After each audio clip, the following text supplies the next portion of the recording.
بسم اللہ الرحمن الرحیم، السلام علیکم۔ میں نے آپ سے عرض کیا تھا نا کہ سبھی ادارے تباہ ہو رہے ہیں، کسی ایک ادارے کی بات نہیں ہے، ملک کے تمام ادارے تباہی کا شکار ہیں۔ یہ کرکٹ کی جو بات ہو رہی ہے یہ تو اس کا ایک اظہار ہے۔ کیا سپریم کورٹ، کیا الیکشن کمیشن، کیا پارلیمنٹ، کیا پولیس، کتنے کوئی بھی ڈپارٹمنٹ آپ لے لیجئے، صحت کا، ایجوکیشن کا، ہر ادارہ تباہ حال ہو رہا ہے اور تباہی بڑی تیزی سے ہو رہی ہے۔ ابھی آپ دیکھیے، ہم نے بات کرنی الیکشن کمیشن کی، جس کی فنڈنگ ہی بند کر دی گئی ہے۔ فنڈنگ بند ہو گئی ہے، امداد ہی بند ہو گئی ہے۔ جو سب سے زیادہ امداد اور فنڈنگ کرنے والا ملک امریکہ، پاکستان کی سب سے زیادہ آج تک امداد امریکہ نے کی ہے، اس نے فنڈنگ بند کر دی ہے۔ اتنا برا حال ہوا ہے، اتنی بے عزتی اور شرم کی بات ہے کہ اب امریکہ بھی اس بنیاد پر کہ جی یہ تو کارکردگی اسی فرین کی۔ الیکشن کمیشن کی آپ دیکھیے نا کارکردگی کیا ہے۔ ریگنگ خود کروانا، 64 نئے طریقے پتہ نے بتایا کہ جی الیکشن کمیشن نے اپنائے ہیں ریگنگ کے۔ تو ساری دنیا میں آپ ان کو لاپتہ نہیں کر سکتے، یا ان پر ڈنڈے نہیں چلا سکتے، ان کے گھر نہیں توڑ سکتے، ان سے پریس کانفرنس نہیں کروا سکتے۔ یہ امریکہ ہے۔ اب بند کر دی انہوں نے فنڈنگ۔ $15 ملین، $15 ملین، یعنی $1.50 کروڑ۔ یہ کوئی 420 کروڑ روپیہ بنیں گے۔ جو 420 کی الیکشن کمیشن نے 420 کروڑ روپے بند ہو گئے۔ یہ فنڈنگ تو ظاہر ہے کہ اس سے دھچکا ہے، امداد بند ہونا دھچکا ہے، لیکن جو ساکھ ہے ملک کی وہ تباہ ہو گئی۔ الیکشن کمیشن ادارے کی ساکھ برباد کر کے رکھ دیا۔ اچھا، اس پر میں تفصیل میں آتا ہوں، اس پر بات کروں گا، لیکن آپ یہ دیکھیں کہ چونکہ کرکٹ ہر کوئی سمجھتا تھا، پاکستان میں ہر کوئی اس پر بات کرتا تھا، اب تو یہ حال ہو گیا۔ شعیب اختر کہہ رہے تھے کہ جی مجھے صرف پیسے مل رہے ہیں، ورنہ مجھے اب کرکٹ میں کوئی انٹرسٹ نہیں رہا۔ پاکستان کی کرکٹ میں کیا دیکھنی ہے کرکٹ؟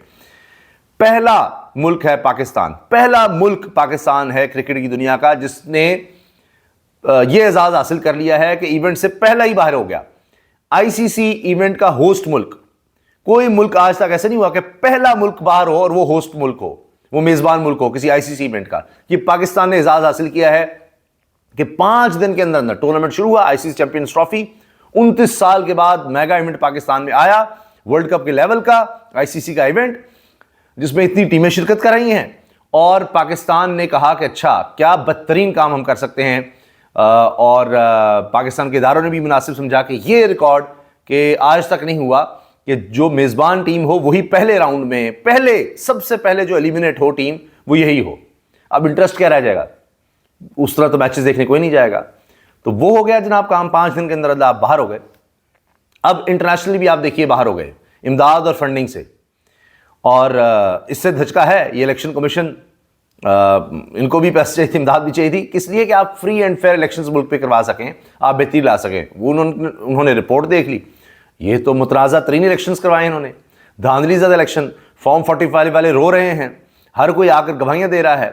وہ جو کمشنر راولپنڈی تھے، انہوں نے جس طرح آ کر کہا، اور کہا میں تو اپنی جان لینے لگا تھا، لیکن پھر میں نے کہا کہ میں سچ بتا کر کیوں نہ دنیا سے جاؤں۔ اور انہوں نے وہ کوئی پریس کانفرنس تو کرنی تھی شاید اسٹیڈیم یا اس طرح سے کسی حوالے سے، اور وہاں انہوں نے یہ بوم شیل پھوڑ دیا کہ جی یہ تو سارے الیکشن ہی رگڈ تھے۔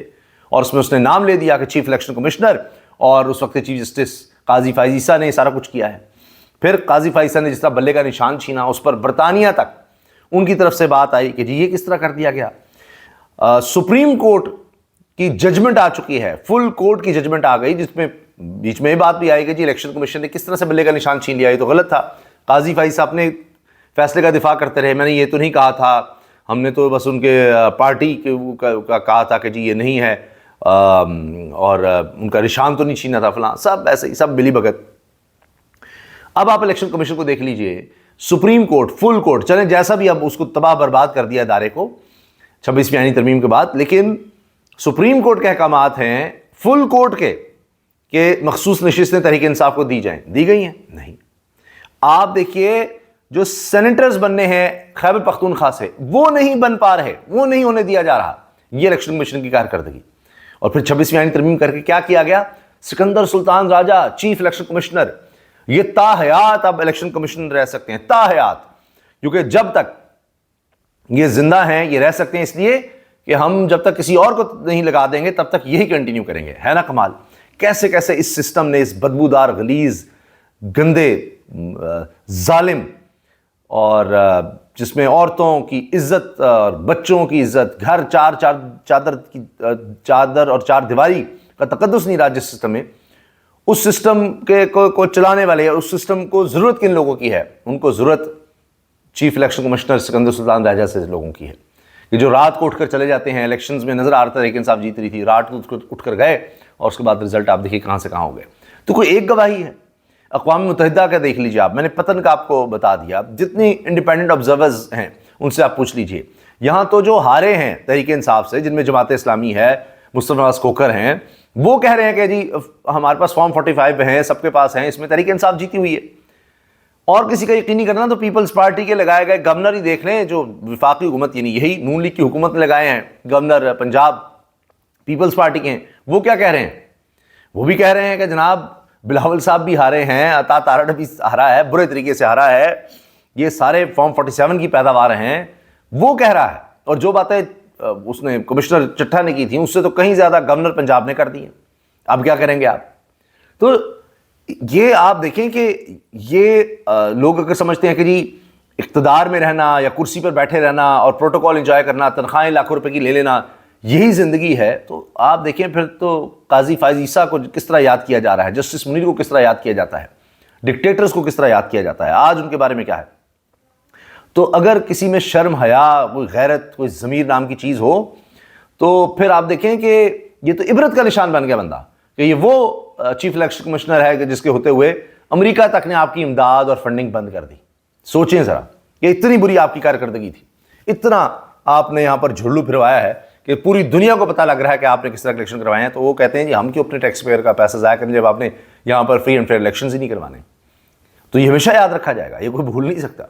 اور ابھی تو یہ آغاز ہے، ابھی تو آپ دیکھیں نا، جس طرح ابھی جوڈیشل کمیشن کے ایک ممبر نے کہا ہے کہ جی وہ ضمیر کی جاگ گیا اور یہ ہو گیا وہ ہو گیا، بڑے غلط طریقے سے ججز لگائے جا رہے ہیں، بڑا غلط ہے، یہ سب تباہی ہو رہی ہے، ادارے کی تباہی ہو رہی ہے، اب تباہ کر کے تو اب اس کے بعد وہ ان کا ضمیر جاگ رہا ہے۔ اسی طرح آپ دیکھیں سپریم کورٹ بار کے صدر اب میڈیا کی آزادی پر سیمینار کروا رہے ہیں، اوئے ہوئے ہوئے، یعنی پیکا ایکٹ پر ان کو بھی خیال آ گیا کہ یہ بڑا غلط ہے، اور وہ ہیں وزیر قانون اعظم نذیر تارڑ کے گروپ کے سپریم کورٹ بار کے صدر۔ اندازہ لگائیں آپ، جو قانون پاس کروا رہا ہے، جو قانون لے کر آیا ہے وزیر قانون، اسی کے گروپ کا آدمی، اسی کی سپورٹ سے صدر سپریم کورٹ بار بننے والا، اسی کے گروپ کا، وہ کہہ رہا ہے کہ جی ہاں میڈیا کی آزادی بڑھی جا رہی ہے اور یہ ہو رہا ہے وہ ہو رہا ہے۔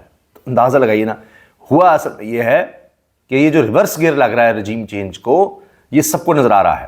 جو لاہور بار میں عبرتناک شکست ملی ہے حکومتی ٹولے کو اور حکومتی گروپ کو، جو لاہور ہائی کورٹ بار میں عبرتناک شکست ملی ہے، جو اسلام آباد ہائی کورٹ بار میں عبرتناک شکست ملی ہے، یہ وہ چیزیں بھی ہیں۔ اس لیے ان کو نظر آ رہا ہے کہ یہ تو رجیم چینج ریورس ہو رہا ہے۔ امریکہ بہادر سے کام شروع ہوا تھا یوکرین جنگ کے سلسلے میں، اور اس کے بعد اب وہ یوکرین جنگ سے بھی نکل رہے ہیں، امریکہ تو اب روس کا ساتھ دینے لگ گیا ہے، اور اس کے بعد کہا جا رہا ہے پاکستان کی باری ہے۔ اور یہ میں کوئی آپ کو اپنی طرف سے بتا نہیں رہا، خبر دے رہا، یہ انٹرنیشنل جو لیول کے صحافی ہیں، تجزیہ کار ہیں، انہوں نے کہا ہے کہ اب آگے باری آنے والی ہے پاکستان کی بھی۔ یوکرین کے مسئلے کے بعد ٹرمپ نے اس طرف بھی توجہ دینی ہے کہ یہ کیا ہوتا رہا ہے۔ ابھی وہ کر رہا ہے نا بات افغانستان کی، تو افغانستان کے ساتھ ہی پاکستان کو بھی وہ دیکھتے ہیں، تو وہ سلسلہ شروع ہونے لگا ہے۔ تو یہاں پر آپ دیکھیے اس کے اثرات نظر آ رہے ہیں۔ تو یہ ایک ایک کر کے سارے رجیم کے کردار آپ دیکھیں گے آنے والے وقت میں عبرت کا نشان بنیں گے۔ ابھی تو ایک چارج شیٹ بن رہی ہے نا، سزا تو بعد میں آتی ہے، پہلے تو ثبوت ہوتے ہیں، پھر ایک چارج شیٹ بنتی ہے کہ یہ دیکھیں آپ کے پاس ثبوت اکٹھے ہو گئے، پھر امریکہ ہو یا اقوام متحدہ، یورپ، یہ سارے دیکھ رہے ہیں، وہاں پر آوازیں بھی اٹھ رہی ہیں، وہاں پر اب تو خط لکھے جائیں گے، آپ دیکھیں گے اوورسیز پاکستانی بھی خط لکھنے ہیں اس سارے معاملے پر، وہ چیزیں بھی آ رہی ہیں۔ تو یہ ان کے خلاف ایک چارج شیٹ بن گئی ہے، دنیا میں منہ دکھانے کے قابل نہیں ہے کہ کس طرح کے یہاں پر الیکشنز کرواتے ہیں، کس طرح سے یہاں پر عدالتیں لگتی ہیں، کس طرح کا یہاں پر انصاف ہوتا ہے، کیا یہاں پر ہوتا ہے۔ تو وہی چیز اب یہ دنیا میں کہیں جا کر تو نہیں کہہ سکتے فخری انداز سے، یہ تو میں آپ کو بتا رہا ہوں یہاں کے عہدیدار جو پہلے جا کر فخر سے بتاتے تھے جی ہم فلاں جگہ سے ہیں، فلاں ادارے سے ہیں، ہم یہ ہیں، ہم وہ ہیں، اب تو یہ منہ چھپاتے پھرتے ہیں۔ اب ان کا خوف ہے کہ ان پر پابندیاں ہی نہ لگ جائیں باہر کے ممالک میں، یہ ان کا حال ہو گیا۔ پہلے کہتے تھے اچھا ہمیں کہیں باہر ہی لگا دیں، کسی جگہ باہر کے ملک چلے جائیں، کوئی سفیر لگ جائے گا وہاں، یہ ہو جائے گا وہ ہو جائے گا۔ اب ان کو ڈر ہے کہ وہاں اوورسیز پاکستانی ان کا ریئیکشن کیا ہوگا، کیونکہ ان کو تو لاپتہ نہیں کر سکیں گے, ان کو تو نہیں اٹھا سکیں گے, وہ قانون کے دائرے میں رہ کر وہ احتجاج کر سکتے ہیں, آواز اٹھا سکتے ہیں, تو وہاں کیا ہوگا؟ اب ان کے لیے یہ مسئلے بن گئے ہوئے ہیں. ویسے تو الیکشن کمشنر کے بارے میں, چیف الیکشن کمشنر کے بارے میں بھی عمر ایوب صاحب کہہ رہے تھے کہ جی یہ کوئی سفیر لگ جائے گا, یہ ہوگا وہ ہوگا. نہیں, انہوں نے کہا جی 26ویں آئین ترمیم کر کے یہیں مجھے رکھو تا حیات, میں اب کہیں جانے جوگا بھی نہیں ہوں. اجازت دیجیے, اللہ حافظ.